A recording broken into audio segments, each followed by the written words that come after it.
Welcome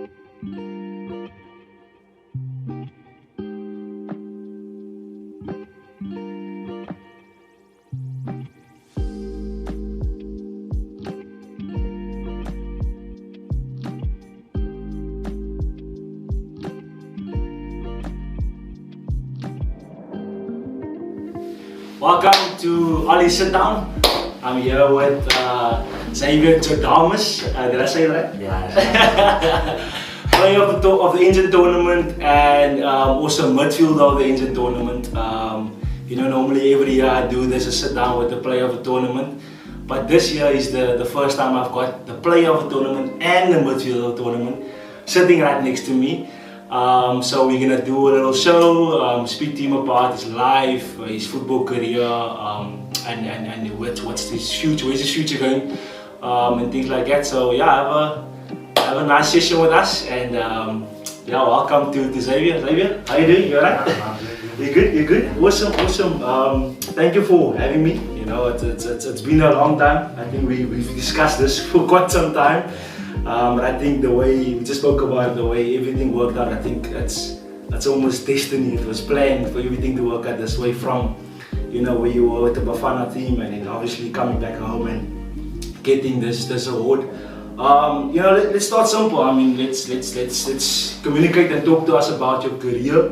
Like who's Xavier? Like where I just found out now by your grandma that the surname is Greek or Portuguese, but everyone's confused to what it is. But yeah, tell us who Xavier is, and then where Xavier from, and then where, yeah, just the basic of Xavier Jodamus, and then we can obviously continue besides that. So I'm from Steenberg. Okay. I have an older brother, plays for Engen Sports, and a younger sister. Okay. And then my mom and my daddy. Okay. So I started playing soccer at a very young age.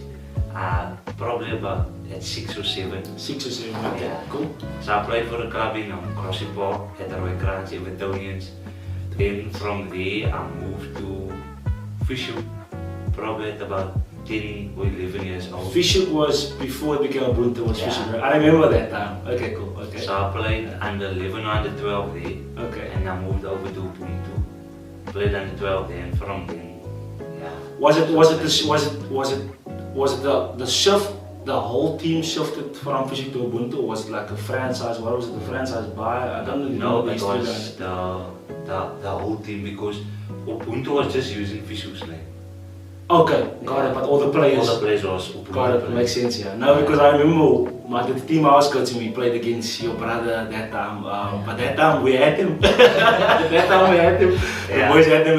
I think they were still wearing yellow and yellow and black. Yeah. So I said, okay, cool. So you still now, so 12, 13, 14. I remember you with your big hair when you're 12, 13.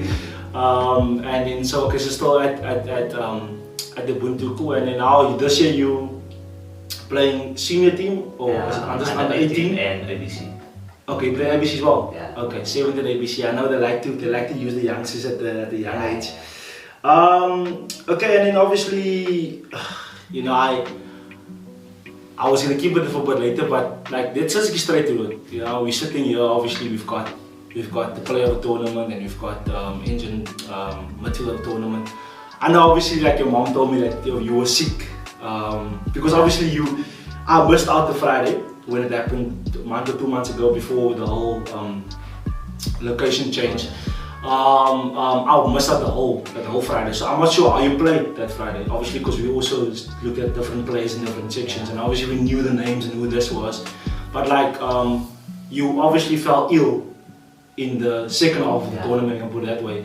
But yet you still played, and you would you say you played better the Friday, that 2 games? Yeah, 2 games? Yeah. Or like the second half, even being sick, like where do you think you played better? I definitely say the second half. Second half, even being sick? Is it? Okay. I played better the second half. Okay, and then obviously, like, you know, I hear people talk, you know, so and people like tell me like, but this one should have gotten it, and that one should have gotten it, and you know, you hear all this noise, you know, and I couldn't bother, you know. Selectors has a reason why they choose players, and sometimes people are quick to just throw just make up a story or something, but I didn't actually know what put it behind it.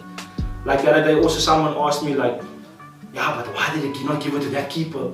So I was like, because maybe that keeper's defense was so good that he never had a chance to be a good keeper, so that's why we didn't give it to him. Then maybe we gave it to a keeper that was saving more goals than for his team. And that would make sense to me for giving it to the keeper. So for me, obviously, I know how good you are, right? I mean, you're not a national player for no reason, and obviously, I don't like it, but obviously a lot of people, especially in our country, we like to mold players. We like to look at them and say, look, this one is like that, or what do you think of this one, or they like to make up stories without actually knowing the person, and that's obviously why it's important for me to have this interview with you. So to the question I want to ask is like, what makes you, for you, honestly speaking, like, do you feel firstly you deserve to have won both these awards? And obviously, what makes you stand out from the rest? Because there was a lot of quality midfielders, especially midfielders. So, and I think what you play now between the lines, between 6 and 7, was between 6 and 8 and 10, you obviously play between the lines, obviously more free role. But like, what makes you feel like you deserve that awards? Yeah, that's the question. To be honest, I think it's my fighting spirit. Because, like as you said, there's a lot of quality. And of course, we play in similar positions. I just think in that tournament, I wasn't just attacking midfielder, I was everywhere. Yeah, so I was defending, I was attacking, I was doing running up and down. So I think that's what I saw. Okay, do you think there's, besides your, so you feel like that's it besides your quality? Who's the captain of the team? Captain Slender. Slender. Okay, but I know you're saying what you're saying, but which is, it's fine to me, I like that. But I mean, like, there must be more. For me, there must be more, because there's other players I also saw that at similar things that you must. I feel like, honestly, for me, when I found out you're sick, and I was like, okay, cool, you're not gonna play, and I see you play, and I was like, yo, this boy's playing, he's sick. He's playing, he's sick, and I mean, look, he's playing. I mean, that for me already is like a nuts. I feel like that would be like, yo, because I mean, like, you're playing sick, and it's not nice. So I think that's obviously for me also something that stood out. I'm not sure if the selectors knew that you were sick, but yeah, I think if you can maybe elaborate like more on top of that, what you feel also that really that was the edge. Because I mean, you guys lost the tournament on the end, and last year's team, City's team, won, and their player of tournament was someone who won. So what you had to, because Stellenbosch midfielder Liam was also very good the whole tournament. He was probably very neck and neck between the two of you, the captain. So yeah, I mean, what do you feel like it was that edge? There was that one edge.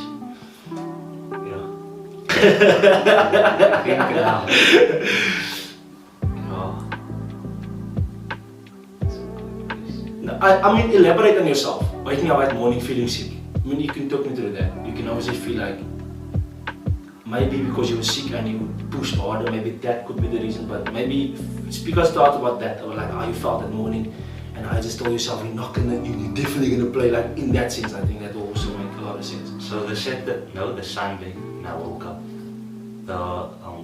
The previous night, the Saturday, I was just throwing up all night. So I woke up, I didn't feel like eating, so I just drank a cup of tea, and it was before the Rikers game. Then as we were warming up, I had no energy, of course not. Yeah, of course. I had no energy. Of course. So I told one of the coaches, and they just said, they'll get me energy. So I drank the bottle of energy, and after that I felt better. And I just thought that you don't get to play Engen every day. We're in the semi-final. I never played the final before. Of course. I never played the semi-final before, So I might as well just go out and give everything. So that was my mindset going in. And in that game I left everything out in the field. I think you left everything out on the field the games before the final. Because in the final obviously you got subbed off, but I could see why. Because I think you felt a bit in that final. Yeah, so it made sense. Okay, now that's good. That's good. I mean, guys, this guy played the final, or played the Engen sick, and he still won the player of the tournament. So yeah, for those who want to make up stories, guys, please guys, hold it just there, alright? Yeah. So on to the next question. Obviously, like we know that you obviously played for the national team under 17. You half qualified last year, and then obviously you guys went to the actual Afcon. I mean, yo, sort of. I mean, that experience itself. I mean, I can't imagine myself. I'm like, yo, like this guys are. I feel like you guys are so lucky. Even if you didn't play, I feel like just being there, like that experience, man, you were chosen, you know. And tell us about like that experience, man. Like obviously it was, I think, I don't know, I could be wrong, but I think it was the first time I know that we had six Cape Townians. Is Stellenbosch Sports under Cape Town? They followed it. So yeah, Stellenbosch, 6 of them going to Afcon, and I think that's for me, and you were part of it, 6. I mean, for me, like, if you look at achievements, I think like, I don't know, do you think that's bigger than this? Yeah, I think it is. Huh? To me, it's bigger and it means a lot more. This means a lot to me, but that means obviously a lot. I'm sure, yeah, because I mean that could not happen again, and this still has a chance to happen again next year because you still have another year. Cool, yeah. So take us through that experience. Take us through like what put you in that position to be chosen, number one, and then when you were chosen, like what was it like? What was the environment like? What was the experience like? I mean, getting players from all over the country playing with you. Like, and obviously, like, we were so excited when we see you, like, we're just waiting for Xavier to come on. And you know, so I remember, like, even in the, you had more game time in the qualifiers than in the actual tournament. But I think there was more quality added to the tournament, if I'm correct. Yeah. So, just tell us about that experience. I mean, those who never ever experienced it, like, how was that like? So when we were in Josie, that was before they chose the squad. I don't know, about 30 players. And every day we'd have like 2 sessions, so it would be hard. And we had a lot. Is that morning and then evening? Yeah, or morning and afternoon? afternoon. Morning and afternoon. Okay. So there wasn't internet, so we had a lot of time to Nice. ourselves. So I would just sit there, and I remember before I left to Johannesburg, my family had like a small celebration for me, and they were so happy, and I was just sitting there thinking like, I made them so proud. What if I don't make it? Are they gonna be disappointed in me? Are they gonna feel? Yeah. Because I just felt so happy. Yeah. The way they were. Of course. They were taking pictures with me. They went with me to the airport, so that felt nice. And then I just made a decision that each time, every morning, every afternoon in the train, I'm just gonna give 100%. So whether I make it or not, at least I can say that I gave everything. So that was my mindset going into, obviously before they chose the team. Then when they chose sorry about that, the internet story was like on purpose? I'm not sure, that's what the boys say, but okay. I'm not Because sure. for me that's amazing, I think that works, that always works. So okay, cool, that was cool, okay. So then after they chose the squad, of course that took a lot of pressure. Of course. Us players then, in our going to Algeria, I remember the first night we came there. We were in a 5-star hotel, we all were taking photos, we were very excited. There was people waiting there, they were dancing, singing for us, and that was a nice experience. And then, imagine that. And then after that, of course, we started training. That was nice, because seeing different parts of Algeria, it just shows how much football is a part of their country. There's like small 5-stars everywhere, there's fields everywhere we drive and can see fields. So that was nice. And then our first match, I remember coming to the changing room and then just seeing your jersey there with your surname on and your number. Because obviously it feels like Bafana, it feels like, you know, it feels like the real, I'm sure. That's a really nice feeling. Yo, I can't imagine that, jeez. Yeah, so when you come in and just being like in that professional environment, you come there, everything is organized, everything is prepared. So that was nice. And then of course first game, I didn't start the first game, but I came on, and I think that was the biggest crowd I've played in front of. I'm not sure how much people it was, but there was a lot, and that felt nice.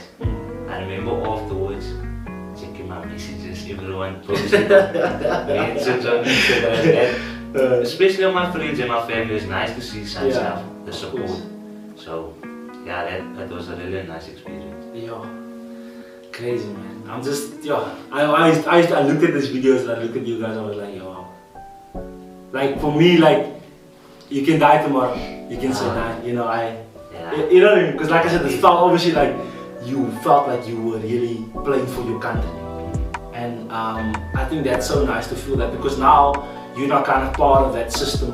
Because now you stand a bigger chance now to go again. You understand? Which is nice. You understand? So, but yeah, I mean, I think you felt ill as well. Yeah, I was sick. Again, you felt ill again. I remember you were sick. After our last group game, we went out just to like sightseeing, and when I came back, I felt sick. I couldn't sleep. I had a headache. So the next morning, I told the doctor gave me injections and tablets and whatever. I felt right, so I got on the bus. Doctor came to me and said, I must go back to bed. I went away. So I was sad, because that was just before Senegal's game.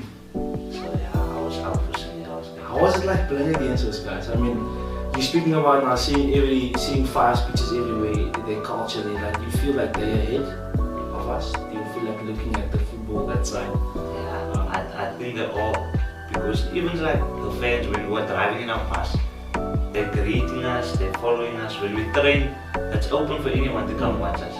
So it's nice seeing that like there's people watching you, and yeah. That's nice, man. That's so nice. Touching on that, like, I mean, obviously, like I think that's like professional, like you said, now, like you felt that professionalism there. Like, what do you, just touching on that, like, what do you think really it takes to? I'm not sure if this question is too soon, because I mean you're just 17, but I mean you've experienced a lot. I mean, you know, you went through an academy, you've won these things, you've been playing consistently well. I mean, what do you think it will take, like, to really get to the top, like to be professional? Like, what do you think it will really take from now on going forward? Throughout that career you were playing, like you were obviously a youth player, following that consistency, like to where you are now, because I mean you've got almost it all. I would say you have it all. You have it all at your feet at this moment. So what do you think it will take for you to really get to the top? I think for me the most important thing is firstly to stay humble, because it's easy, like which is one thing about him, guys. It's really one of the most humble boys, really. Now honestly, I'm not even biased, really. Whenever I speak to him, or just the respect they have, I mean, call me Mr. Olly like I'm an old man, but honestly, I think that point already itself is your main point, just to stay humble. And I think that's the problem with most footballers today, that they think they will say, I'm humble, but they not really know what it is. And I think you do know what it is. And I think obviously, you're upbringing with your parents. I'm sorry for stealing his little fame there, but I think his upbringing with his parents is very important, because I look at the way he's raised and the way he is, and it makes sense to me. I mean, I think I speak to your mother, so when your mother speaks so much, you know, but just football things, and it's so nice, you know, because I know you're talking about humble, and I know you don't really share things on social media, but your mom, she will share like every day something, you know, and then you like this humble guy, like mom, I don't post anything, and she's posting everything, and I think it's nice. I know at some stage you feel like, yo, mommy, stop it, but I think it's so nice. I think, I wish I had that. Honestly, I think a lot of kids wish they had that. So, yeah, sorry for saying that, but I think humble, obviously, being humble, number one, that's important, of course. Yeah, and then discipline. I think that's a very big thing. Because, of course, not every day you're gonna wake up and feel like, come and feel like running or feel like training, but you must do what you don't want to do, and you must do what everyone else isn't doing. Yeah. So that's gonna be hard, but that's what it takes to be a pro. You must have that discipline. That's what's gonna separate you from the rest of the players. Yeah, and then consistency. Every week. Of course, every week you're not gonna have a perfect performance. You're not gonna perform how you want. But just that consistency builds up. Yeah, I think that's it. Cool. That's good. That's good enough. 3 valid points. I don't think you need to say more. I think your record speaks for itself. Yeah. But yeah, guys, we'll take a break and we'll be back shortly. Okay.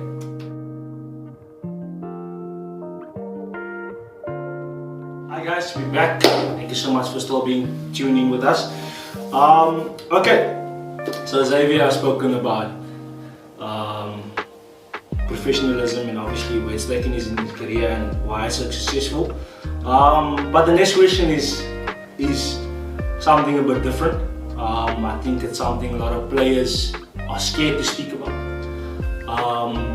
But I think more players will speak about it if you know, top level players or, you know, well-known players, if I put it that way, speaks about it openly. So I don't know how much he will say, but it's just a matter of, you know, with all this great football and all these wonderful things happening in your life, like there must be a time in there where you like feel like you're drained, you're mentally drained, you're going through the motions, you're going through something. And I would like to know where in your life has something like really just, you thought like, yo, I'm done. Like, and then feeling that way and then coming back up and then pushing yourself to say, no, I'm not done. Like speak to me if there is a moment in your life or moments, speak to us about like what happened and what made you feel that way, and obviously coming out of it. Like, I think that's so important. I think if you can elaborate, if you do have a lot to say, if you can elaborate on that to obviously the younger players who is watching, who's looking up to you, I know it's so much, like a whole Ubuntu, you know. So like tell us, like, Xavier, I'm also a normal person, don't think I'm this, because we shouldn't, people tend to always hold us up to this person and we forget we're just human. Same like Ronaldo, Messi, all these people are human, you know. So tell us now at this age of 70, because I know the modern time kids are going through so much, right? And obviously you've got a good family, so maybe you are going through this, I don't know. But speak to us about like when you felt like, I'm done. Yeah. Was it ever done? Like, yeah, I don't remember exactly how long ago it was, but I had a knee injury. I was injured for about 2 or 3 months. oh, okay. It was, yeah, it was What a long age? time. Was it? I think probably about 2 years ago. Okay, 2 years ago. Yeah. 15, okay. So I couldn't train for 2 or 3 months. Yeah. Yeah, That's so, a lot, yeah. I feel like 2 years. So for me that was hard because I'm someone who likes to eat and training so much. The way I eat doesn't affect me. Yeah. But because I didn't train for so long, Yeah. of course. So I got really unfit, and by the time I came back, I was struggling. Not just with the fitness, but just to build that momentum again. And I'm someone who I expect a lot of myself. So in training and in games, I expect to have obviously a good performance. And if I don't, that will bother me it can bother me for the whole week. I'll think about it. So of course, being injured so long, not being fit, and just coming back to training, my performance wasn't so well. Yeah. So during that time, I'm not someone who's open about what I'm going through. So I won't tell my family, I won't tell my brother. Yeah. I just keep it to myself. Yeah. So Do you feel that works for you? yeah, I think that was. I like handling stuff on my own. Okay. So during that time, I was going through that, and I'm a big I believe a lot in prayer. So I like praying. So during that time, I was praying because things weren't going my way. I wasn't performing good. Now I was behind with my training.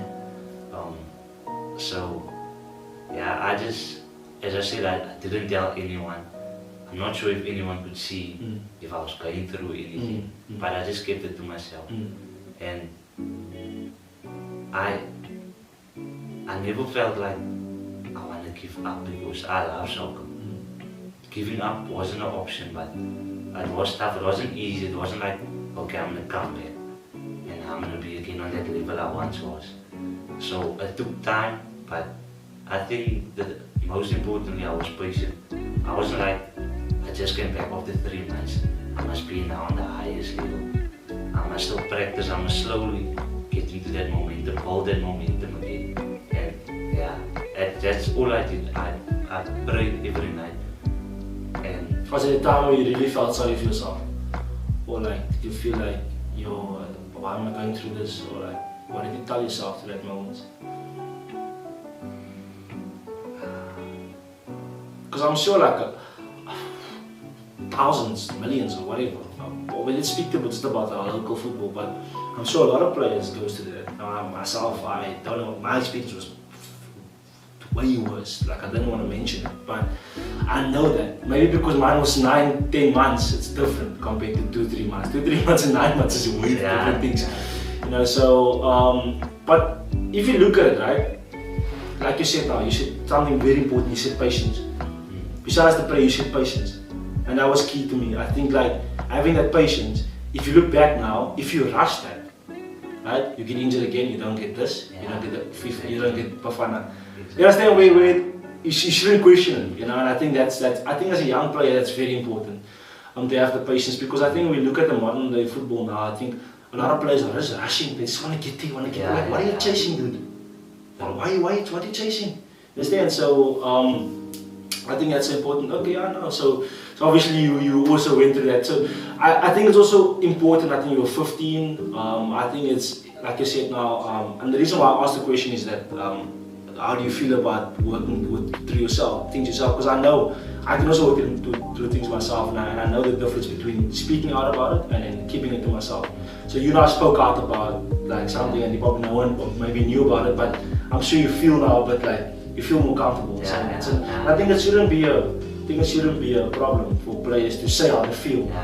I think we're living in a world now where we can almost speak a bit more. And I think that's important, because if a player keeps in everything, and I'm sure, I think I could be wrong, but you keeping that thing into yourself while training maybe affected you, because you had no one really to speak to. I don't know, that could be. But I think it's important. I think it's for players to say it, you know, to mention it, you know. So don't be afraid, because I'm sure you sound like someone who don't like asking for help easily. You know, so I know that. So but later on you'll see when you start asking for help, it does change. I know that, because I also hate asking for help. I still do, but when I do ask, yeah, I feel kind of bad when I do ask for help. But yeah, I saw you feeling okay, cool. And then thanks for that answer. Okay, so obviously aside from football, obviously you still you know, you're still studying education, stuff like that. So besides from like football, like what is your ambitions? Like what is your ambitions in your life besides like football? What do you? To be honest, besides football, I always wanted to be an accountant when I was young. So grade 8, grade 9, but you know, as I got older, as he got older, yeah, he's 25 now. I just lost interest in it, so I don't know if it's a good or bad thing, but besides soccer, I can't think of anything besides soccer. Like. But look, now we just spoke about an injury. What happens if it's that bad that you need to go back on something? I know of a few players now that can't, that has nothing to fall back on. And like, that's just me. Like, even though I coach like football, like education is key. You know, because you see now how injuries get, like we get more injured now than what we used to get back then, you know. So injuries now, and it's longer, it's mentally, it's probably worse now, because I think dealing with the injury now must be more difficult than what dealing with it back then, because I would say back then society was quite quiet, and we didn't have all this social media. I'm talking about myself, like you were still young, but like now we have this platform where like we almost have to keep on checking up what's happening, or like we don't want to miss out. And so now we're injured. And so I think I'm just giving advice on my side. Like I think it's important for you to find something besides football, because like I said, like you don't want to be 22 and have this huge injury, and then you sit back and like your mom has to look after you, or your parents have to. You don't want that. At least you can say, that's alright, man. I can do an account. Account gets a lot of money. Accountants get as much money as football players. So yeah, I think it's important to. I mean, look, obviously I don't know what goes through your mind, but I think it's important that you do find something that you love besides football. You know, believe me, it's nice to have it because I mean, I love coaching, I love photography, and I love nature. I love so many different things outside of me. If I don't coach, I have something else. If I don't do that, I've got something else. If you don't have football, what do you have? You know, so you need to ask yourself a question at the end of the day. And it's not too late. I think you're 16, 17, that's important just to get that material. Just get something. You have to have something. It's important, Xavier. So that's just, you know, that's just me. I didn't know there's nothing else besides the football. But I would say one mistake that I don't know if it's a mistake, but maybe it is, but like when I was in school, I played 6 different sports, like, and I was good at almost everything. Wow, I would say golf was I good. I think I was alright. Tennis, I was pretty okay. Cricket and athletics and rugby, I was good at it. So, and I think if I could have taken all that and put it just in one sport, I think I could have made something. So, is it a good thing? Is it a bad thing to have all these things? I don't know. But knowledge-wise, yes, it's good. So maybe it's not a bad thing if it's just football. I don't know. But if it works out, then we can't go back and say it's not. But I think it's important to have both. But yeah, look, maybe you'll find something different. And then just to touch base on that, like what inspires you, like as a young athlete? You know, I mean, you obviously have amazing parents, but like, what really inspires you to just wake up in the morning and say like, yo, every day there must be something that pushes you to where you've been, what you've won. Like, what pushes Xavier? What inspires Xavier? I think that I've been blessed with amazing talent. So I think that would you say it's hard-working talent or gifted talent? I would say both. Yeah. I would say both. Yeah, definitely both. So looking from the outside, I'd say both. It's up to me to make something out of it because I have something that a lot of children wish they had, and I'm not.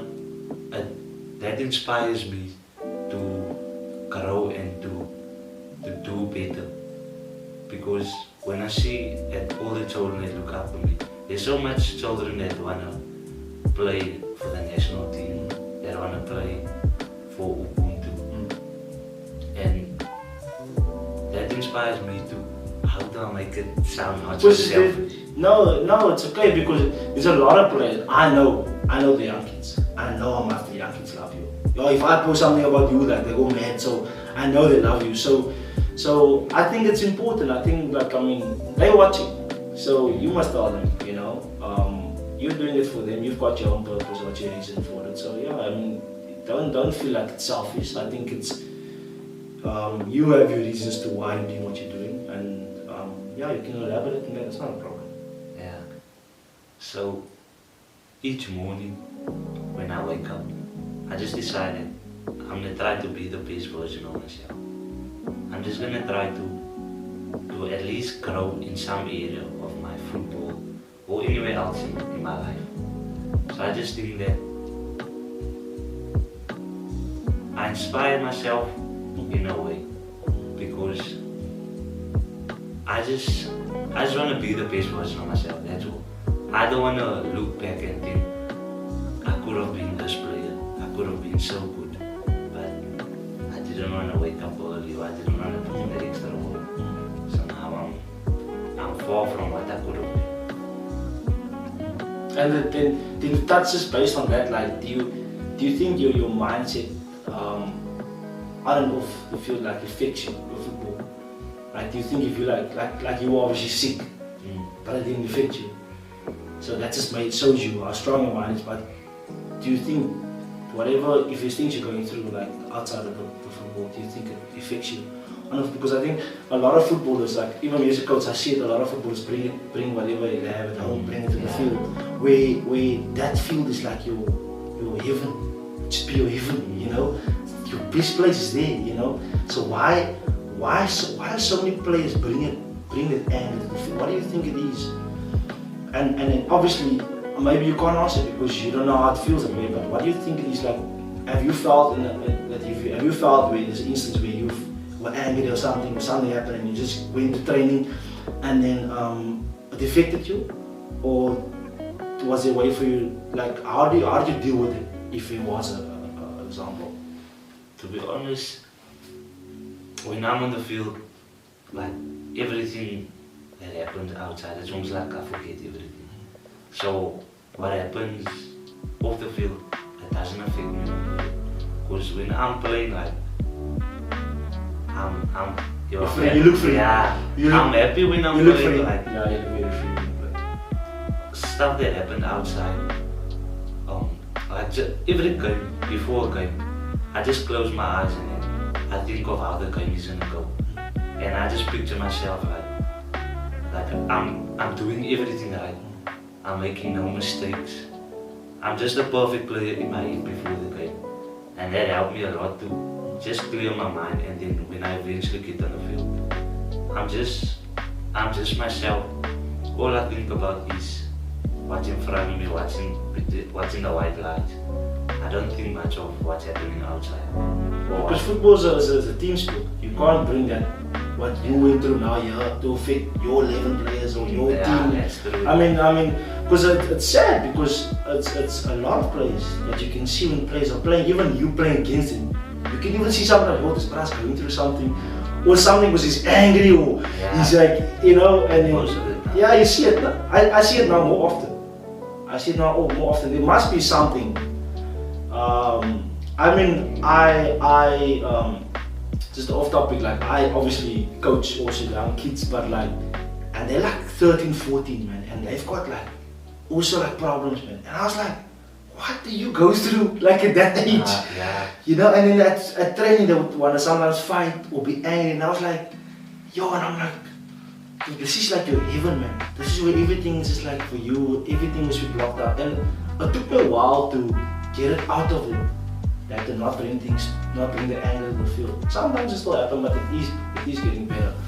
So yeah, I mean it's crazy. Like I think, and it's important. I think that's very important to answer because, like I said, a lot of players go through it, and then you just show us again. You know, you show us again. You know, I would say inspiring. You know, to the youth, because attitude. I think you mentioned earlier, like you can have all the talent in the world, man, but if you don't have the right attitude, you can forget about it. You can forget about it. Imagine you had this egotistic thing about you. You would never been in the Buffalo team. I don't think so.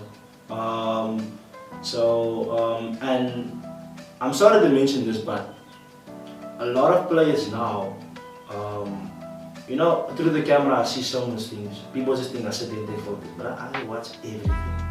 I analyze the game, I analyze a player, I look at so many things before I place that button. And a lot of players, yet that same players who want to talk nonsense about you and want to say like, you should have never won this, why did they get called up? Those same players have a huge ego, don't know how to feel, be humble, don't know how to control the feelings. Now they ask themselves, why didn't I make it? It's simple, dude. The answer is right in front of you. You know, so yeah, I think it's important that, you know, our young good players mentally inspires our youth. Like, can I say this? Like, do you have like a philosophy like in your life? Like, what do you live by? Do you have like there's something that you like live by? Like, is it? You maybe spoke about it before. I'm not sure, but is there something like a philosophy that you live by? Like as Xavier Jodamus, I would say. So I believe that what you put in is what you get out.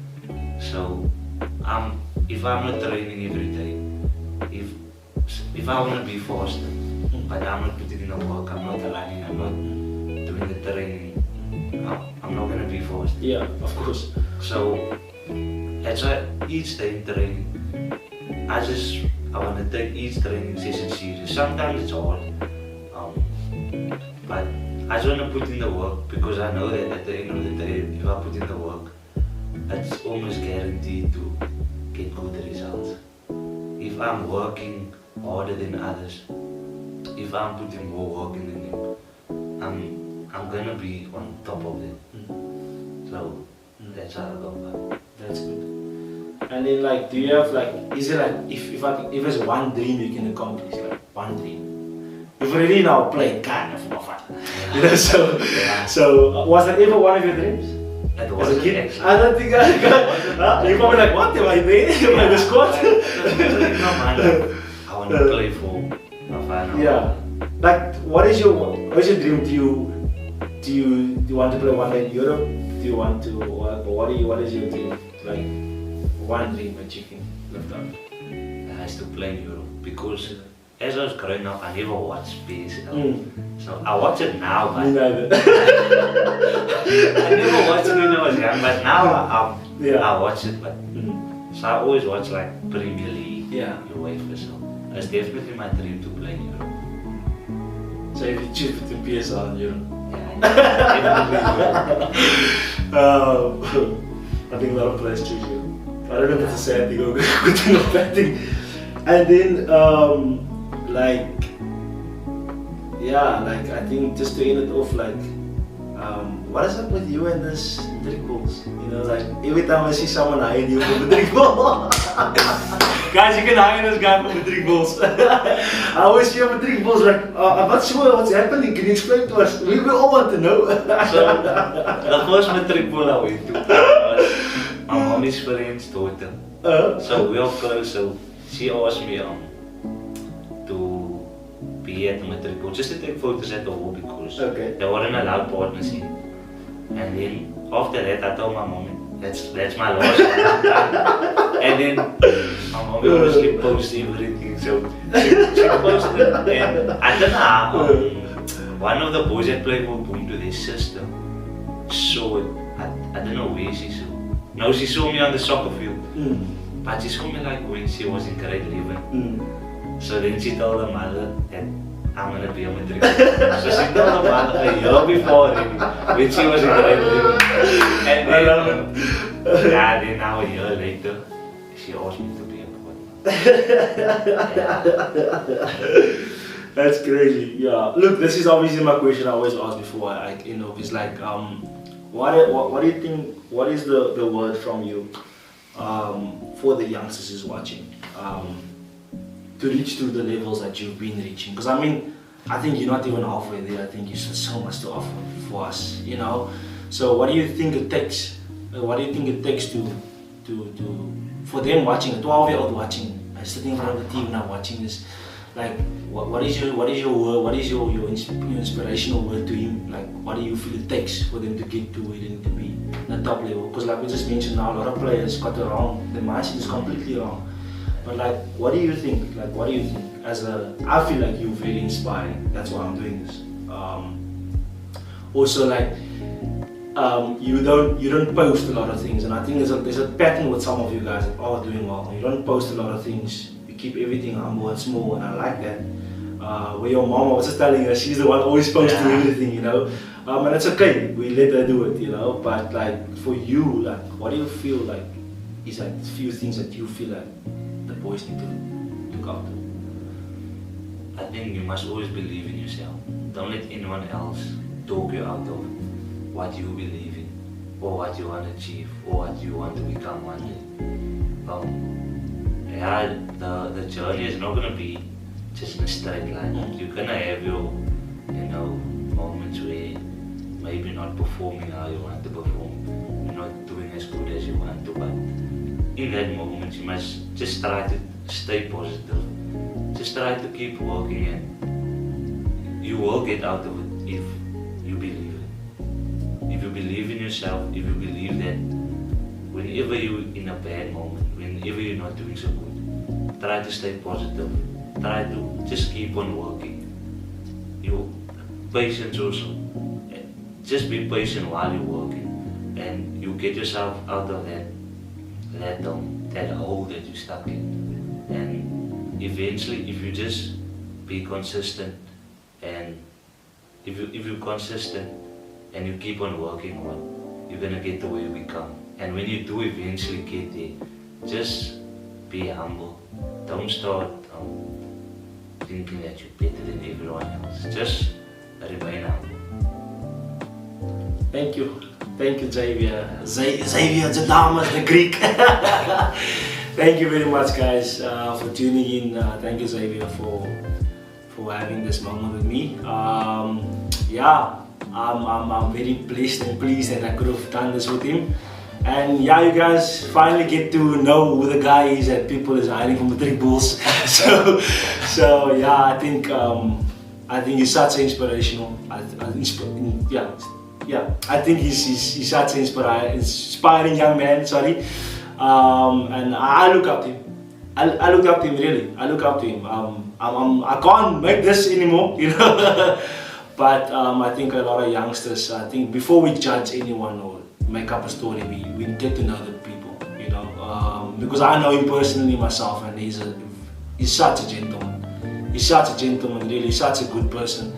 And we can learn so much from him. So yeah, thanks Xavier, thanks for having me, and then yeah. Anything you want to say to people before we go? Just a smile. Your number will be there for the matric boy. Don't be at the bottom.